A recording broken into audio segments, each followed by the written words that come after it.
Good morning students, मैं Suman Sandhu, Gurugram teacher training college Shri Vijaynagar. इस YouTube channel पे आपका स्वागत है। तो मैं आपको करवा रही हूँ आपकी बुक नॉलेज एंड करिकुलम। तो इसमें मैंने आपको कल करवाया था टाइप्स ऑफ को करिकुलर एक्टिविटीज, यानी कि जो आपकी पाठ्य सहगामी क्रियाएं हैं उनके टाइप्स करवाए थे। उसमें मैंने कल आपको 3 प्रकार बताए थे। तो कौन कौन से थे? पहला तो आपका था साहित्य क्रियाएं, दूसरा था आपका संगीत एवं नाट्य कला, और तीसरा आपका पहला तो था साहित्य, दूसरा हो गया संगीत एवं नाट्य कला, और तीसरा आपका था खेल कूद एवं शारीरिक व्यायाम। तो इससे संबंधित मैंने 3 क्रियाएं करवा दी थी, आपको 3 प्रकार करवा दिए थे। और आज आपको मैं आगे चौथा प्रकार करवा रही हूँ। वो कौन सा है? वो है छात्र परिषद एवं छात्र संघ। कौन सा प्रकार है?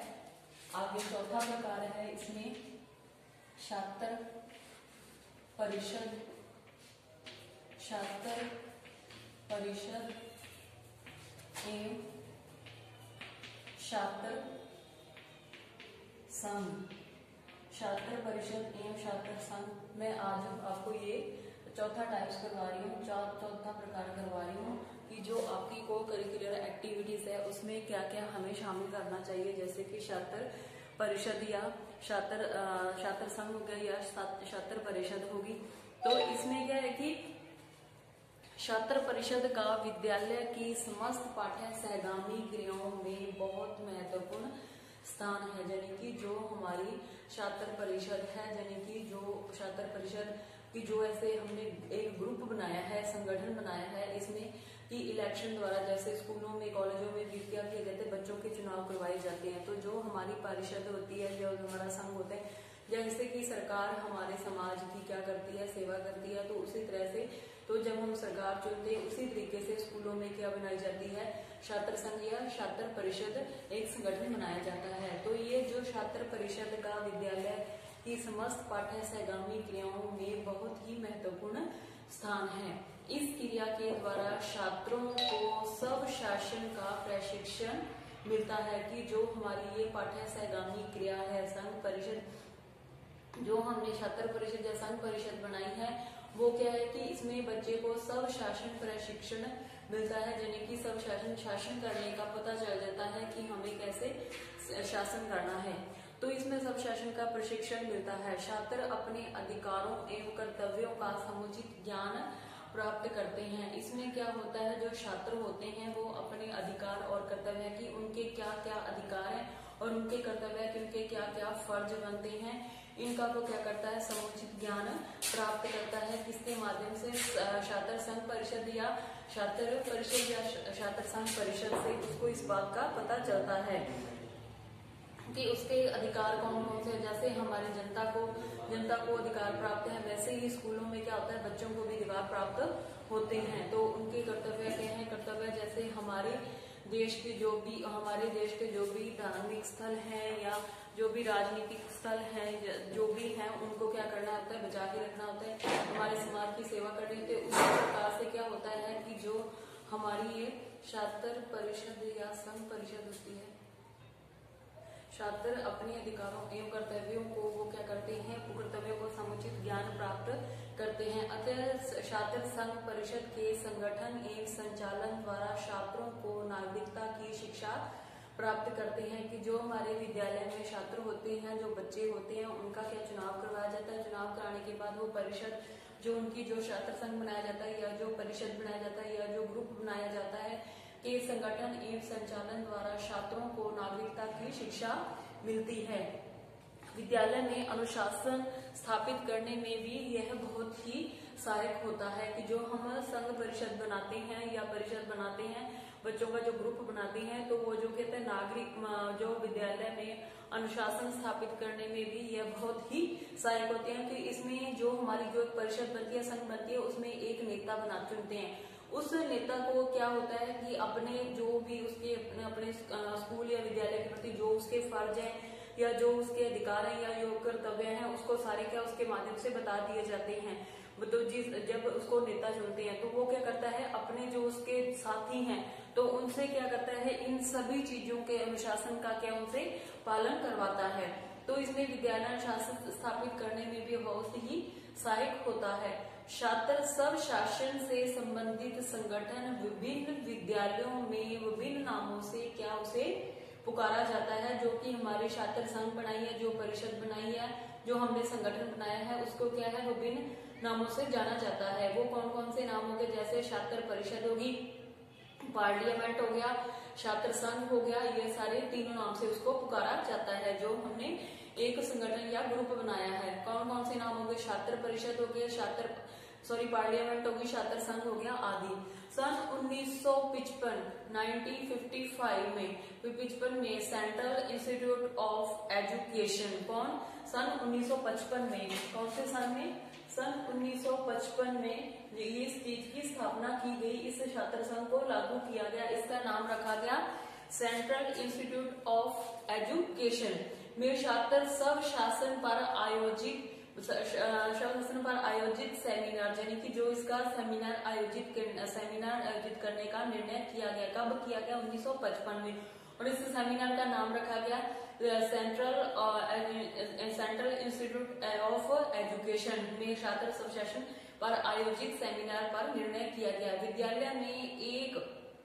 विद्यालय में क्या होता है, एक सभा होती है जिसका नाम रखा जाता है विद्यालय सभा होनी चाहिए, जिसका निर्माण छात्रों द्वारा निर्धारित प्रतिनिधियों तथा नियुक्त सदस्यों द्वारा हो। विनियुक्त जो हमारे सदस्यों द्वारा हो, विनियुक्त सदस्य शिक्षकों द्वारा नियुक्त किए जाते हैं, जो कि हमारे छात्र संघ परिषद के जो सदस्य होते हैं उनको किन के माध्यम से, शिक्षकों के माध्यम से उन्हें क्या किया जाता है, नियुक्त किया जाता है।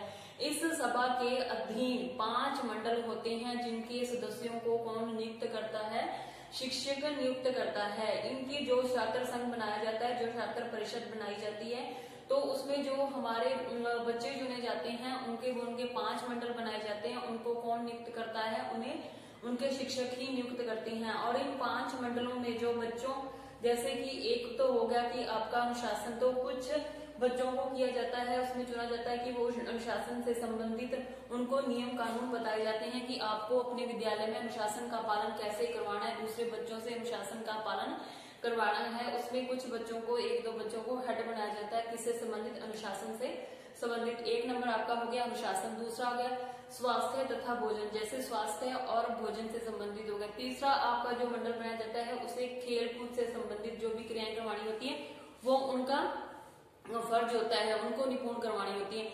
उसके बाद आपका पाठ्य सहगामी क्रियाएं, उसके बाद आपका सामाजिक कल्याण संबंधी तथा समाज कल्याण संबंधी जो भी क्रियाएं करवाई जाती हैं वो एक संगठन के माध्यम से या ग्रुप के माध्यम से करवाई जाती है। तो ये कौन सी परिषद होगी आपकी, छात्र परिषद हो गया या छात्र संघ हो गया। तो इसमें जो क्रियाएं करवाई जाती हैं वो मैंने आपको बताई है कि इसमें 5 मंडल बनाए जाते हैं। एक मंडल तो पहला 1 नंबर अनुशासन से संबंधित बनाए जाते हैं, सदस्य बनाए जाते हैं। दूसरा आपका भोजन, स्वास्थ्य भोजन से संबंधित हो गया। तीसरा खेलकूद हो गया और चौथा पाठ्य सहगामी क्रियाएं और 5वां आपका हो गया सामाजिक कल्याण संबंधी क्रियाएं करवाई जाती है। जो हमने एक संघ बनाया है, एक परिषद बनाई है या एक ग्रुप बनाया है, उसमें कुछ छात्रों को चुना जाता है और उन छात्रों में से जो उनका नेता होता है, जो उनका हेड होता है, तो वो इन सब चीजों का, इन सब नियमों कानूनों का उनसे सरों से आगे अपने विद्यालय में पालन करवाता है। तो ये आपकी कौन होगी, छात्र परिषद या छात्र संघ हो गया। अब आपका 5वां प्रकार आ जाता है इसमें समाज कल्याण संबंधी क्रियाएं। कौन सी, समाज कल्याण संबंधी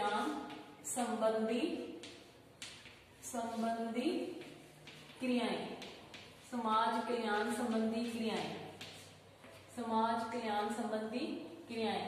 इनके माध्यम से जो क्रियाएं करवाई जाती हैं वो कौन सी करवाई जाती हैं, समाज कल्याण संबंधी क्रियाएं करवाई जाती है। ये आपका 5वां प्रकार है, किसमें, को करिकुलर एक्टिविटीज में। इसमें क्या होता है कि जो हमारे समाज संबंधी क्रियाएं करवाई जाती है, जैसे समाज कल्याण संबंधी क्रियाएं छात्रों में सामूहिक एवं सहयोग की भावना का क्या होता है, विकास होता है। कि जो हम समाज कल्याण से संबंधित जो क्रियाएं करवा रहे हैं उसमें छात्रों में सामाजिकता एवं सहयोग की भावना का क्या होता है, विकास में सहायक होती हैं।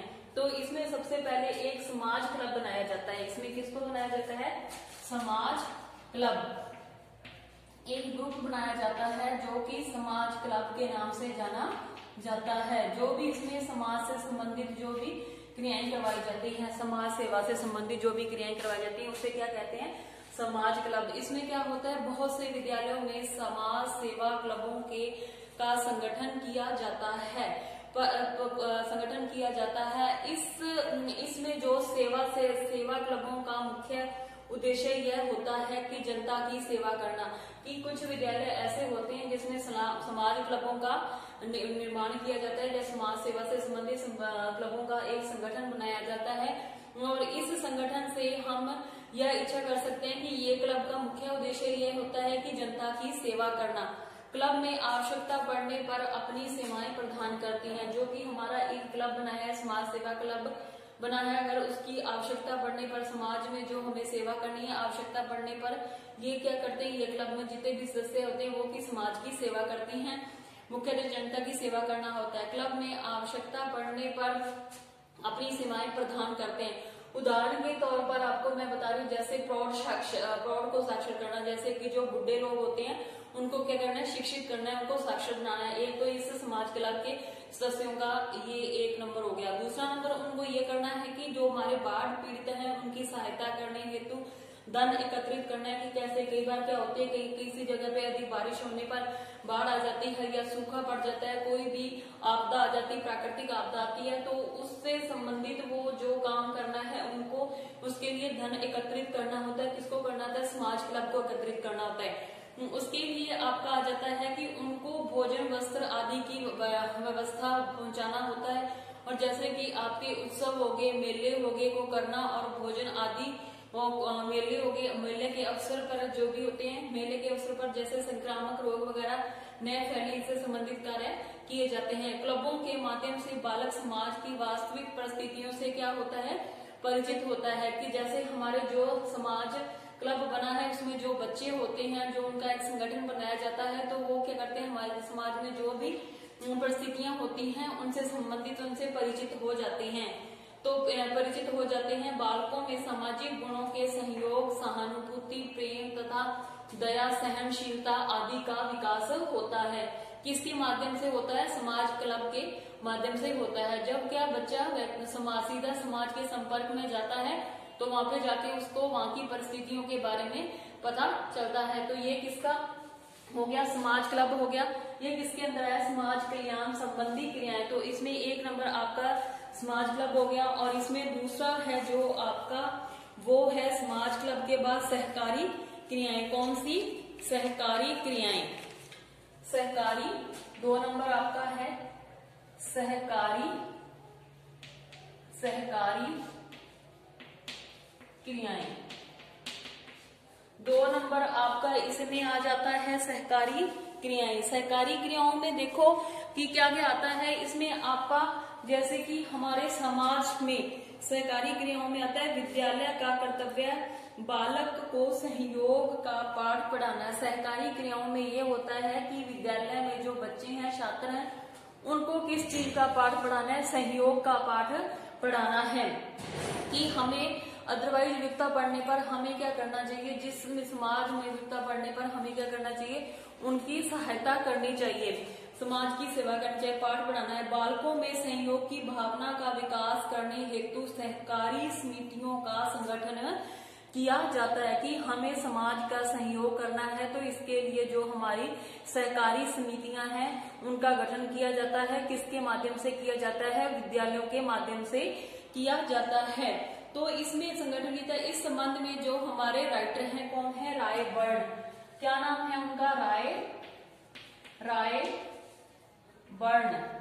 कौन से राइटर हैं आपके, रायबर्न। रायबर्न के अनुसार कि किसी भी बालक को सामान्य रूप से सहयोग और विशेष रूप से सहकारी समितियों का ज्ञान प्राप्त किए बिना पाठशाला से नहीं गुजारना चाहिए। कि जो हमारे राइटर हैं, कौन से हैं, रायबर्न, उनका मानना है कि हमें जो हमारे विद्यालय में जो बच्चा पढ़ना आता है उसमें क्या है कि सहयोग की भावना का विकास करना है। हर विद्यालय का ये फर्ज बनता है कि जो भी बच्चे उसके विद्यालय में आए तो उसमें सहयोग की भावना का विकास करवा के ही, उसको ज्ञान करवा के ही भेजना है। वह ज्ञान जितना अधिक व्यवहारिक होगा उतना ही अच्छा होगा। कि जो हम बच्चे को संयोग से संबंधित संयोग की भावना का विकास करने में जो भी हमें ज्ञान दे रहे हैं, उसको नॉलेज दे रहे हैं, जितना वो क्या होगा, व्यवहारिक होगा, वह उतना ही अच्छा होगा। कौन व्यवहारिक होएगा? बालक। की उसका व्यवहार अच्छा होना चाहिए, किसके प्रति? अपने समाज के प्रति, विद्यालय के प्रति, घर के और अदरवाइज जो हमारा समाज है सबके प्रति जो उसका व्यवहार है वो कैसा होना चाहिए? सहनशीलता वाला, सहयोग की भावना का विकास करने वाला होना चाहिए। सहकारी समितियों का प्रमुख उद्देश्य सहयोग की भावना उत्पन्न करना। सहकारी समितियों के अर्थ को स्पष्ट करते हुए इसमें जो एक लेखक द्वारा लिखा गया है कि एक सहकारी समिति, जो हमारी सहकारी समिति है, जैसे मैंने आपको पहले वाले में बताया कि जैसे आपका समाज कल्याण से संबंधित इसमें एक नंबर तो था समाज क्लब, जैसे कि एक ये क्लब बनाया गया था, एक संगठन बनाया गया था, उसी तरह से एक सहकारी समिति या सहकारी क्रियाओं से संबंधित एक गठन बनाया जाता है हर विद्यालय में। तो उसका यह कर्तव्य होता है कि एक सहकारी समिति मिलकर व्यापार करने का वह संगठन है जो दुर्बल व्यक्तियों में बनता है और निष्काम भावना से ऐसी शर्तों पर संचालित होता है कि सभी व्यक्ति जो इसकी सदस्यता से संबंधित कर्तव्यों को क्या करते हैं? ग्रहण करते हैं और उनके लाभ से उसी अनुपात में पाएंगे जिनमें कि उन्होंने संगठन का क्या किया है? प्रयोग किया है। और इस जो हमारा सहकारी संगठन है जो भी है, इसमें क्या है? बालक अपनी सहकारी दुकान में कागज, कॉपी, पेंसिल, प्रतिनिधि आवश्यकता वस्तुएं रख सकता है। कि जो हमारी सहकारी समिति है, यानी कि जो इसका जो सेकंड नंबर बात इसमें ये आती है, इसका संगठन छात्रों की सहकारी समिति द्वारा किया जाना चाहिए। यानी कि जो इसका संगठन करा रहे हैं या गठन बना रहे हैं, जैसे इसके सदस्य बना रहे हैं, तो इसको सहकारी समिति द्वारा इसका संगठन बनाना चाहिए, जो कि हमारी एक परिषद होती है। तो जो इसमें की कुछ सदस्य निश्चित किए जाते हैं, तो इसका जो छात्रों की सहकारी समिति द्वारा इसका निर्माण किया जाना चाहिए। दूसरा आ जाता है कि सहकारी भंडार का बाहर है, जो हमारा सहकारी समिति बनाई गई है उसका जो हमारा भंडार है, जैसे कि हमने दुकानदारी के रूप में ले सकते हैं सहकारी भंडार है, तो वो जो आपके वाणिज्य के शिक्षक हैं, जैसे इकोनॉमिक्स के टीचर्स, उनको क्या होता है? बजट की नॉलेज होने के कारण ये काम उनको सौंपा जाना चाहिए, क्योंकि वो पूरा लेखा जोखा इसके माध्यम से रख सकते हैं। उसको इस चीज की नॉलेज होती है कि हमारे स्कूल कॉलेज का कितना बजट है, उसी के आधार पर वो क्या करते हैं? इस समिति में हम इस समिति में जो भी हम चीजें रखते हैं, तो उसका पूरा लेखा जोखा उनको ही इसका पूरा कार्यभार को सौंपना चाहिए।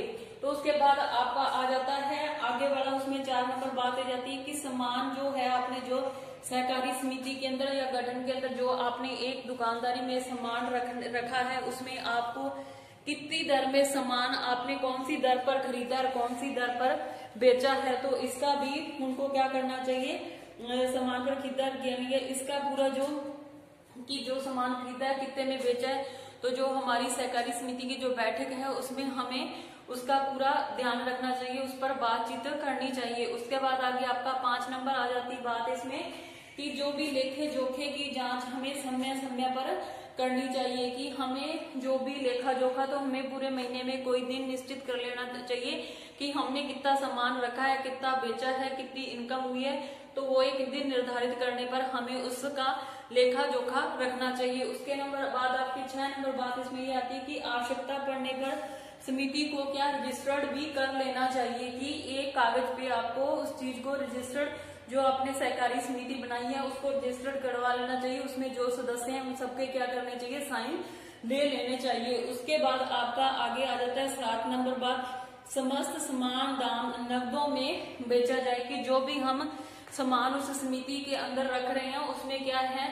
जो सामान बेच रहे हैं उसको नकदी में ही बेचना है, उधारी में नहीं आपको बेचना है। उसके बाद आपका 8 नंबर बात आ जाती है कि इसके संचालन में जो धन व्यय किया जाता है वह छात्रों के भागों का होना चाहिए। कि जो भी हमारी सहकारी समिति हम बना रहे हैं, तो उस सहकारी समिति को बनाने के लिए हम एक दुकानदारी करेंगे, तो उस दुकानदारी में जितना भी आपका खर्च होता है तो जो वो सदस्य हैं, उनके छात्र हैं, उनको सबको के बराबर भागों में उसको बांट लेना चाहिए। और बांटने के बाद जो भी आपकी इनकम खर्च वगैरह होता है तो उसको उसी आधार पर सब में बांट देना चाहिए। तो इस तरह इसके जो आपकी सहकारी समिति बनाई गई है तो इसमें उन सब बातों का ध्यान रखना है। अब मैं आपको इसमें जो आज मैंने करवाया है उसमें आपको मैंने 4 नंबर बात करवाई थी कि छात्र परिषद एवं छात्र संघ जो हमारी पाठ्य सहगामी क्रियाएं हैं या को करिकुलर एक्टिविटी हैं, उसमें मैंने आपको कल 3 पॉइंट करवाए थे, आज मैंने आपको चौथा पॉइंट करवाया है। इसमें छात्र परिषद एवं छात्र संघ यानी कि जो हमारे को करिकुलर एक्टिविटीज हैं उसमें इस चीज को भी हमें स्कूल कॉलेज में इन चीजों को भी शामिल करना चाहिए। एक छात्र संघ बनाना चाहिए या एक इनकी परिषद बनानी चाहिए। जो हमारी छात्र परिषद है उसमें क्या होता है, एक नेता होता है और वो नेता क्या करता है, उसमें जितने भी सदस्य होते हैं उन सबसे उन अनुशासन नियमों कानूनों आदि का पालन करवाता है। तो इसमें जो हमारी छात्र परिषद का विद्यालय की समस्त पाठ्य सहगामी क्रियाओं में बहुत ही महत्वपूर्ण स्थान है। इस क्रिया के द्वारा छात्रों को सब शासन का प्रशिक्षण मिलता है। छात्र अपने अधिकारों एवं कर्तव्यों का समुचित ज्ञान प्राप्त करते हैं। किसके माध्यम से? संघ परिषद के माध्यम से। अतः यह परिषद के संगठन एवं संचालन द्वारा छात्रों को नागरिकता की शिक्षा प्राप्त होती है। विद्यालय में अनुशासन स्थापित करने में बहुत ही ये सहायक होती है। जो हमारी समिति या संगठन बनाया गया है जो कि हमारे विद्यालय में अनुशासन रखने में बहुत ही सहायक है।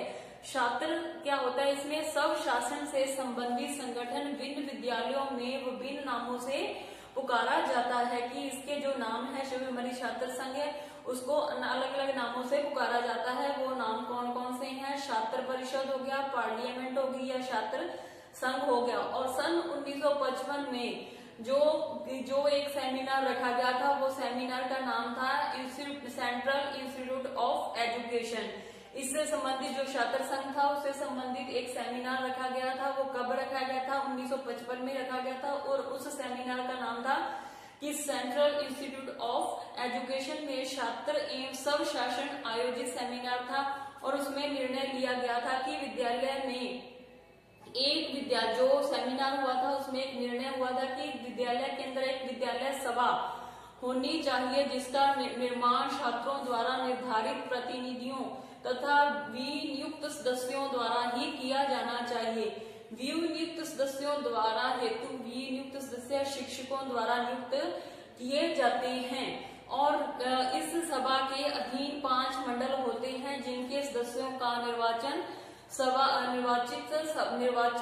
के निर्वाचित सदस्यों द्वारा होता है। और ये कौन कौन से 5 मंडल हैं? एक तो सबसे पहले विद्यालय में अनुशासन से संबंधित होना चाहिए, दूसरा स्वास्थ्य एवं भोजन से संबंधित होना चाहिए, तीसरा आपका खेल कूद हो गया, चौथा आपका पाठ्य सहगामी क्रिया जैसे सिलेबस संबंधित हो गया, को करिकुलर एक्टिविटीज अलग अलग एक्टिविटीज से संबंधित हो गया, और चौथा आपका समाज कल्याण संबंधी। और ये आपकी 4 एक्टिविटी हैं जो इस संघ परिषद के अंतर्गत आती हैं। और ये मंडल जो बनाया गया है उनमें इन सब 5 मंडलों के अंदर इसको शामिल किया गया है कि ये इस मंडल में क्या क्या कार्य करेंगे। जो भी सदस्य होंगे उनके क्या क्या कार्य हैं। एक तो अनुशासन संबंधी कार्य होगा, दूसरा आपका स्वास्थ्य संबंधी कार्य होगा, तीसरा आपका खेल कूद हो गया, चौथा पाठ्य सहगामी क्रियाएं, अदर एक्टिविटीज होगी, समाज कल्याण संबंधी क्रियाएं आदि। तो ये किसके अंदर आया? छात्र परिषद एवं छात्र संघ के अंदर। अब आपके 5वां पॉइंट आ जाता है। इसमें 5वां प्रकार आता है समाज कल्याण संबंधी क्रियाएं। समाज कल्याण संबंधी क्रियाएं छात्रों में सहयोग, सामाजिकता एवं सहयोग की भावना के विकास में सहायक होती हैं। जो हमारी समाज कल्याण संबंधी क्रियाएं हैं, तो इसमें एक जो बनाया जाता है ग्रुप समाज क्लब। तो इसका क्या फर्ज बनता है? जो हमने समाज क्लब अपने स्कूल में बनाया उसका ये फर्ज बनता है कि बहुत से विद्यालयों में समाज सेवा क्लबों का संगठन किया जाता है। इस सेवा क्लबों का मुख्य उद्देश्य होता है कि सेवा करना। क्लब आवश्यकता पड़ने पर अपनी सेवाएं प्रदान करते हैं। उदाहरण के तौर पर जैसे प्रौढ़ों को साक्षर बनाना तथा वस्त्र, जैसे बाढ़ पीड़ितों हो गया या सूखा हो गया या भूखमरी होगी या किसी प्रकार का संक्रामक रोग हो गए, मेले वगैरह में संक्रामक रोग हो गए, तो इस समय उनको क्या करना है, दान एकत्रित करना है और उनको भोजन वस्त्र आदि की व्यवस्था करनी है। तो इन क्लबों के माध्यम से बालक समाज की वास्तविक परिस्थितियों से क्या होता है, परिचित होता है। बालकों में सामाजिक गुणों, सहयोग, सहानुभूति, प्रेम तथा दया, सहनशीलता आदि का विकास होता है। किसके माध्यम से, समाज क्लब के माध्यम से। तो ये तो हो गया आपका समाज क्लब। अब दूसरी आपकी होगी सहकारी समिति, सहकारी क्रियाएं होगी या सहकारी समिति होगी। तो इस जो सहकारी समिति हमने बनाई है उसके क्या क्या फर्ज बनते हैं। देखो, जो हमारी सहकारी क्रियाएं हैं, सहकारी क्रियाओं में क्या होता है, विद्यालय का एक कर्तव्य बालक का सहयोग का पाठ पढ़ाया जाए। कि जो हमारी सहकारी क्रियाएं हैं उसके अंतर्गत यह आता है कि जो विद्यालय में बच्चा आता है उसको क्या करना है, उसको सहयोग करने की भावना का विकास करना है, उसके संबंधित उसको ज्ञान प्रदान कराकर ही बाहर निकालना है स्कूल से। उसके बाद इसमें एक जो राइटर हुए हैं हमारे कौन से, रायबर्न का कथन है कि किसी भी बालक को सामान्य रूप से सहयोग का, विशेष सहकारी समितियों का ज्ञान प्राप्त किए बिना पाठशाला से नहीं गुजारना। वह ज्ञान जितना अधिक व्यवहारिक होगा उतना ही अधिक अच्छा होगा। सहकारी समितियों का प्रमुख उद्देश्य में सहयोग की भावना को उत्पन्न करना है।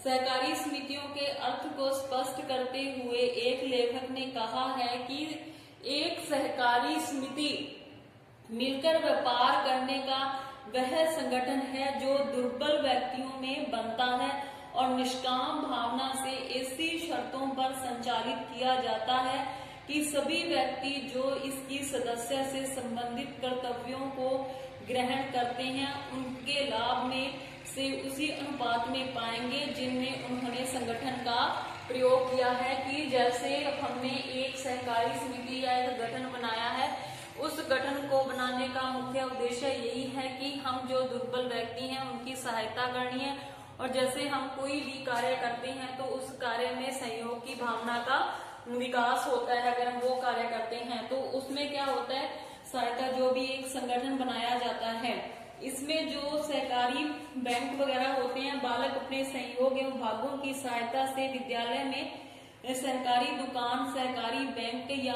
उनके भाग के अनुसार उसे क्या किया जाता है, बांट लिया जाता है। और इसको बनाने के लिए एक शिक्षक नियुक्त होना चाहिए। बालक अपनी सहकारी दुकान में कागज, कॉपी, पेंसिल, प्रतिदिन की जो हमारी आवश्यकताएं की वस्तुएं होती हैं उनको रखिए। जैसे कि हमारे स्कूल कॉलेज में एक ऐसी दुकान होनी चाहिए जो कि ये सारी चीजें अपने पास रखे। और ऐसा होने पर वहां पे क्या होएगा कि परिषद में जो भी सहयोग की भावना का विकास होगा। जो हमारा सहकारी भंडार में जहां तक संभव हो पुस्तकें, कॉपी, प्रतिदिन की हमारी आवश्यकताओं से संबंधित होनी चाहिए, वस्तुएं रखनी चाहिए। इसका संगठन छात्रों की सहकारी समिति द्वारा, इसका संगठन है जो हमारे छात्रों की सहकारी समिति द्वारा किया जाना चाहिए। और इसमें जो आपका आगे है कि इसमें जो 3 नंबर बात आ जाती है कि सहकारी भंडार का भार है वाणिज्य के अध्यापकों को सौंपा जाए। और आगे चौथी बात आती है सामान किस दर में बेचा जाए, किस दर में खरीदा जाए, यह जो हमारी समिति की बैठक है उसमें निर्धारित कर लेना चाहिए। आगे 5 नंबर बात आती है कि लेखे जोखे की जांच समय समय पर करनी चाहिए और आवश्यकता पड़ने पर समिति का रजिस्टर्ड भी होना चाहिए। कि जैसे आपने किसी कागज पर लिखवा लेना चाहिए और उसमें जो उसके सदस्य बने उन सबके सिग्नेचर साइन करवाने चाहिए। उसके बाद है आपको समस्त सामान नगद दामों में बेचा जाना चाहिए और इसके संचालन में जो धन व्यय किया जाए वह छात्रों में के भागों का होना चाहिए। तो मैंने आज आपको 2 प्रकार करवाए हैं, वो कौन से हैं, पहला है छात्र परिषद या छात्र संघ, दूसरा मैंने आपको करवाया था समाज कल्याण। तो आगे जो प्रकार बचे हैं वो मैं आपको कल की क्लास में करवाऊंगी। तो आज की क्लास यहीं खत्म होती है। धन्यवाद।